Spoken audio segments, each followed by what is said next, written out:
Dear student, এর আগে আমরা সমস্ত কোষ বিভাজন বা সেল ডিভিশন সম্পর্কে জেনেছি। আজ পরবর্তী টপিকস রিপ্রোডাকশন সম্পর্কে জানব। রিপ্রোডাকশন অর্থাৎ জনন। তোমরা জানো রিপ্রোডাকশন হচ্ছে একটা প্রসেস, যে প্রসেসের দ্বারা জীব নিজের সত্তা বিশিষ্ট অপত্য জীব সৃষ্টি করে। এখানে দেখতে পাচ্ছ রিপ্রোডাকশনের যেটা বলছি একটা biological process by which new individual organism, যাকে আমরা বলি অফস্প্রিং অর্থাৎ অপত্য, আর produced from their parent or parents, তাদের প্যারেন্ট বা প্যারেন্টস থেকে প্রডিউস হয়। Reproduction is a fundamental features of all known life. Each individual organism exists as the result of reproduction. অর্থাৎ রিপ্রোডাকশন হলো একটা জৈবিক প্রক্রিয়া, যে প্রক্রিয়ায় জীব তার বংশের ধারাবাহিকতা বজায় রাখার জন্য এবং সংখ্যা বৃদ্ধির জন্য নিজ সত্তা ও আকৃতি বিশিষ্ট অপত্য জীব সৃষ্টি করে, তাকেই বলা হয় জনন। অর্থাৎ জননের মাধ্যমে জীব নিজের সত্তা তৈরি করে। প্রত্যেকটা জীবের একটা সুপ্ত বাসনা থাকে যে পৃথিবীতে তার নিজের সত্তা বিশিষ্ট অপত্য জীব সৃষ্টি করা, কারণ জীব জানে জন্মালে মরিতে হবে। সেই উদ্দেশ্যে জীব পৃথিবীতে তার নিজ সত্তা বিশিষ্ট অপত্য জীব সৃষ্টি করে। যে পদ্ধতিতে জীব এই অপত্য জীব সৃষ্টি করে তাকে বলা হয় জনন। অর্থাৎ জনন হলো একটা জৈবিক প্রক্রিয়া, যে প্রক্রিয়ার দ্বারা জীব তার বংশের ধারাবাহিকতা বজায় রাখার জন্য এবং সংখ্যা বৃদ্ধির জন্য নিজ সত্তা ও আকৃতি বিশিষ্ট অপত্য জীব সৃষ্টি করে, তাকেই বলা হয় জনন। এই সংজ্ঞা অনুযায়ী তোমরা বুঝতে পারছো জননের উদ্দেশ্যটা কি। জননের প্রধান উদ্দেশ্য হলো নিজ আকৃতি ও প্রকৃতি বিশিষ্ট অপত্য জীব সৃষ্টি করা। জননের এই যে সিগনিফিকেন্স দিয়েছি, to maintain life on earth, পৃথিবীতে জীবনের অস্তিত্ব বজায় রাখা। কারণ জননের মাধ্যমে জীব পরবর্তী প্রজন্ম সৃষ্টি করে যারা পৃথিবীতে রাজত্ব করে। অর্থাৎ প্রত্যেকটা জীব নিজ আকৃতি ও সত্তা বিশিষ্ট অপত্য জীব সৃষ্টি করাই হলো জননের মূল উদ্দেশ্য। To make the population more efficient, জননের মাধ্যমে জীব সংখ্যা বৃদ্ধি করে, ফলে একটা প্রজাতি তার অস্তিত্ব বজায় রাখে, তার সংখ্যা বৃদ্ধি করে, আলটিমেটলি সেখানে একটা বড় পপুলেশন তৈরি হয়। Each organism become weak as time passed by and hence to maintain an efficient society, reproduction and formation of new organism become ideal. Number 10, it has an ideal role in evolution. জনন অভিব্যক্তিতে সহায়তা করে। মূলত উন্নত ধরনের জননের মাধ্যমে recombination হয়, অর্থাৎ জিনের সজ্জাক্রমের পরিবর্তন হয়, উন্নত প্রজাতি সৃষ্টি হয়, উন্নত প্রজাতি পৃথিবীতে রাজত্ব করে। অর্থাৎ জননের প্রধান উদ্দেশ্যই হলো নিজ আকৃতি প্রকৃতি বিশিষ্ট অপত্য জীব সৃষ্টি করা, জীবের সংখ্যা বৃদ্ধি করা, জননের উন্নত প্রজাতির সৃষ্টি হয়। এরপরে আসি জননের প্রকার। তোমরা জানো যে জনন প্রধানত দুই প্রকার, অ্যাসেক্সুয়াল রিপ্রোডাকশন এবং সেক্সুয়াল রিপ্রোডাকশন, অর্থাৎ অযৌন জনন এবং যৌন জনন। অযৌন জননেরই একটা পদ্ধতি হলো ভেজিটেটিভ প্রপাগেশন বা অঙ্গজ জনন। আমাদের আজকের টপিকস হলো অঙ্গজ জনন। যেহেতু আমাদের সিলেবাস মাধ্যমিক অর্থাৎ ক্লাস 10 এবং 12 এই অনুযায়ী ক্লাসটা চলছে, সুতরাং এই সিলেবাস অনুযায়ী জননকে তিনটে ভাগে ভাগ করা হয়েছে।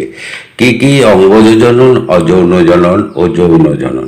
কিন্তু মনে রাখবে অঙ্গজ জনন হলো অযৌন জননেরই একটা পদ্ধতি।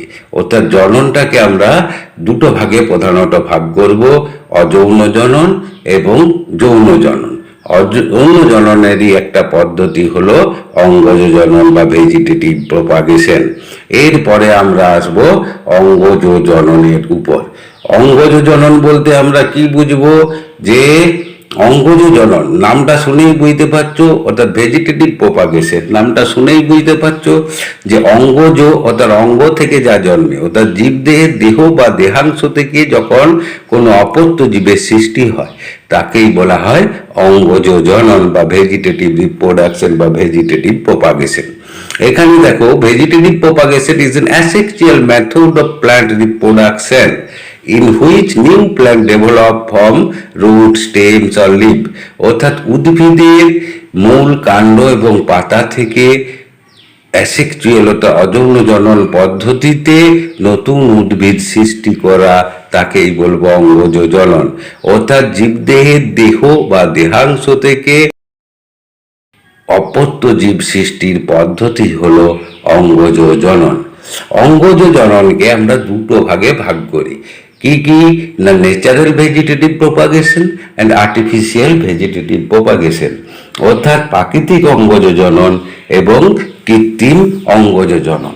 প্রাকৃতিক অঙ্গজ জনন বলতে কি বুঝবো না, প্রকৃতিগতভাবে উদ্ভিদের যে জনন হয়, অঙ্গজ জনন হয়, অর্থাৎ স্বাভাবিক বা প্রাকৃতিক উপায়ে অঙ্গ বা অঙ্গাংশ বিচ্ছিন্ন হয় এবং নতুন অপত্য উদ্ভিদ সৃষ্টির যে পদ্ধতি তাকেই বলবো প্রাকৃতিক অঙ্গজ জনন।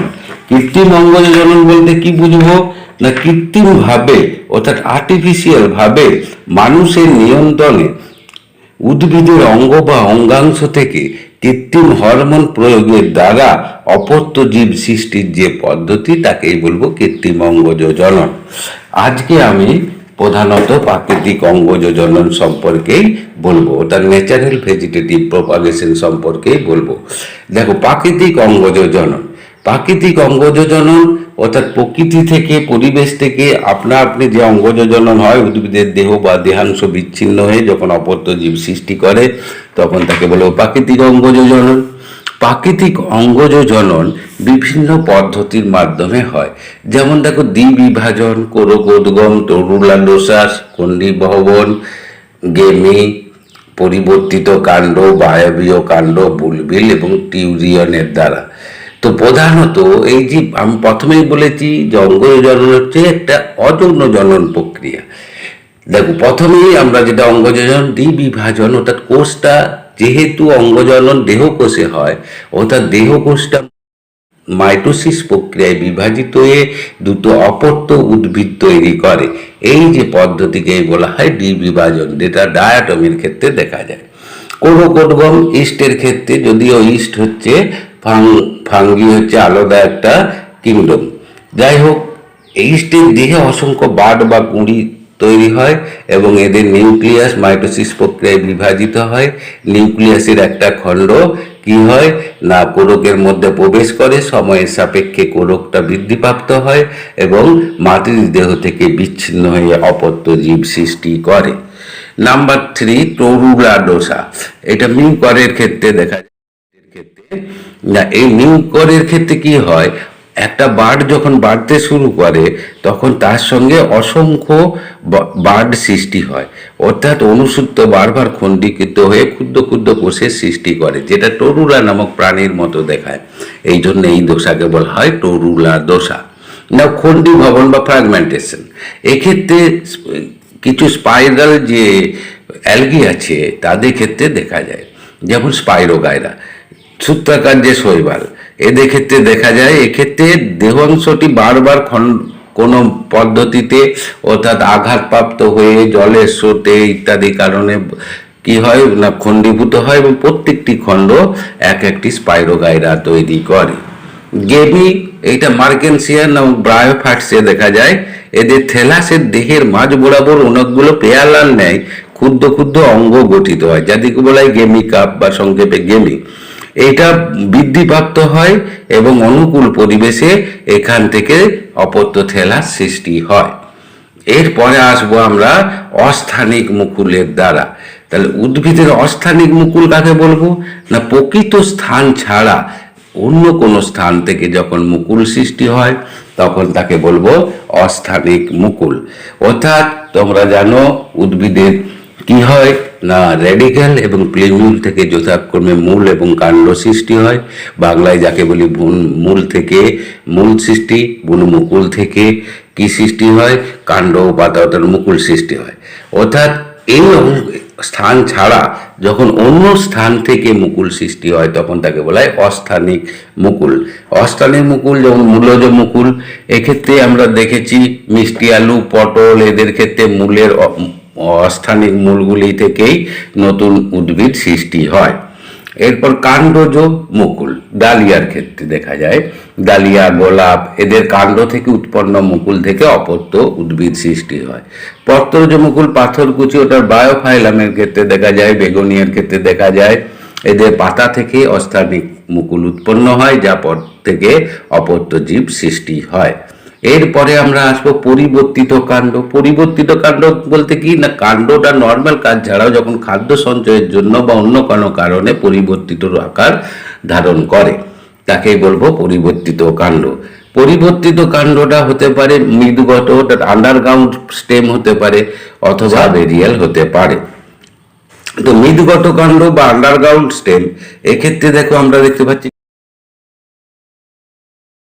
কণ্ড, স্ফীতকণ্ড আলুর ক্ষেত্রে দেখা যায়। গোল আলুর পর্ব থেকে চক্ষু উৎপন্ন হয়, যেটা একটা মুকুল। এই মুকুলটা কেটে মাটিতে লাগালে নতুন উদ্ভিদ তৈরি হয়। কণ্ড পেঁয়াজের ক্ষেত্রে দেখা যায়। এক্ষেত্রে দেখো রসুন, পেঁয়াজ এদের কণ্ডে মানে ক্ষুদ্র চাকতির মতো অংশ থাকে, যেখান থেকে অসংখ্য অস্থানিক মূল বের হয়। এইটাকে রোপণ করলে নতুন উদ্ভিদ জন্মায়। গুড়িকণ্ড, গুড়িকণ্ড দেখো ওলের ক্ষেত্রে দেখা যায়। এটি এক ধরনের অশাক ভূনিম্নস্থ কাণ্ড। এর কাক্ষিক মুকুল থেকে অপত্য উদ্ভিদ তৈরি হয়, যেমন ওল, কচু এদের ক্ষেত্রে। এবারে গ্রন্থিকাণ্ড বা রাইজোম, এটা আদার ক্ষেত্রে দেখা যায়। এই রকম কাণ্ডে ভবিষ্যতের জন্য খাদ্য সঞ্চয় করে রাখে এবং অগ্রভাগে অগ্রমুকুল এবং স্বল্পপত্রের কক্ষে কাক্ষিক মুকুল থাকে, যেখান থেকে নতুন উদ্ভিদ সৃষ্টি হয়।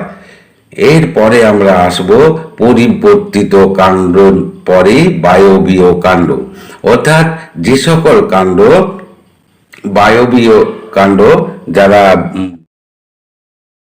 পার্শ্বে থাকে, যেমন দেখো ফণিমনসার ক্ষেত্রে আমরা দেখতে পাই যে এদের কাণ্ডটা পরিবর্তিত হয়ে ফাইলোক্লেড বা পর্ণকাণ্ডে রূপান্তরিত হয়েছে। প্রত্যেকটা কাণ্ডকে কেটে দিলে নতুন অপত্য উদ্ভিদ সৃষ্টি হয়। এক্ষেত্রে পরিবর্তিত কাণ্ডের মধ্যে অর্ধবায়বীয় কাণ্ড আছে, যেমন ধাবক, আমরুলের ক্ষেত্রে দেখা যায়। অর্ধবায়বীয় মানে কি, সেটা ভূমির উপরে আছে কিন্তু পুরোটা বায়বীয় নয়। যেমন ধাবক বা রানার, এটা দেখা যাচ্ছে আমরুলের ক্ষেত্রে একটা লম্বা অর্ধবায়বীয় কাণ্ড, যা মাটির সঙ্গে অনুভূমিকভাবে বিস্তার লাভ করে দিয়ে যেখান থেকে অস্থানিক মূল সৃষ্টি হয়, যেমন আমরুল, শুষ্নী শাক ইত্যাদি। স্টোলন বা বক্রধাবক, এটা কি হয়, মাটি থেকে আস্তে আস্তে সমান্তরালভাবে বৃদ্ধিপ্রাপ্ত হলেও কিছুটা উপরে উঠে যায় এবং মাটি সংলগ্ন অঞ্চল থেকে অপত্য তৈরি হয়, যেটা থেকে অপত্য জীব সৃষ্টি হয়, যেমন মেন্থা, স্ট্রবেরি এদের ক্ষেত্রে দেখা যায়। এরপরে হচ্ছে খর্বধাবক, যেটা কচুরিপানার দেখা যায়। এদের পর্ব থেকে অস্থানিক মূল উৎপন্ন হয়, খর্বধাবক বিচ্ছিন্ন হয়ে অপত্য উদ্ভিদ সৃষ্টি করে, যেমন কচুরিপানার ক্ষেত্রে। ঊর্ধ্বধাবক, যেটা দেখা যাচ্ছে শাকার বা ঊর্ধ্বধাবক, যেটা আমরা দেখতে পাচ্ছি চন্দ্রমল্লিকার ক্ষেত্রে। এক্ষেত্রে বায়বীয় কাণ্ডের গোড়া থেকে এক ধরনের সরু লম্বাটে ভূনিম্নস্থ শাখা মাটির উপরে উঠে আসে। এটা কি বৃদ্ধিপ্রাপ্ত হওয়ার পর মাটির দেহ থেকে বিচ্ছিন্ন হয়ে যায় এবং অপত্য উদ্ভিদ সৃষ্টি করে। এরপরে আসি বুলবিল দ্বারা। বুলবিল চুপড়ি আলু, খাম আলু ইত্যাদি কাণ্ডগুলো কি হয় না, খাদ্য সঞ্চয়ের ফলে স্ফীত হয়ে যায়। এই স্ফীত যে মুকুল তাকে বলা হয় বুলবিল। এটা অনুকূল পরিস্থিতিতে অপত্য উদ্ভিদ তৈরি করে। টিউরিয়াম, টিউরিয়ামটা দেখো, টিউরিয়ান হলো এক ধরনের স্ফীত মুকুল, যেটা খাদ্য সঞ্চয়ের জন্য স্ফীত হয়ে যায়। এক্ষেত্রে জনির দেহ থেকে বিশ্রাম অবস্থায় থাকে শীতকালে এবং অনুকূল পরিস্থিতিতে এখান থেকে অঙ্কুরিত হয়ে নতুন অপত্য উদ্ভিদ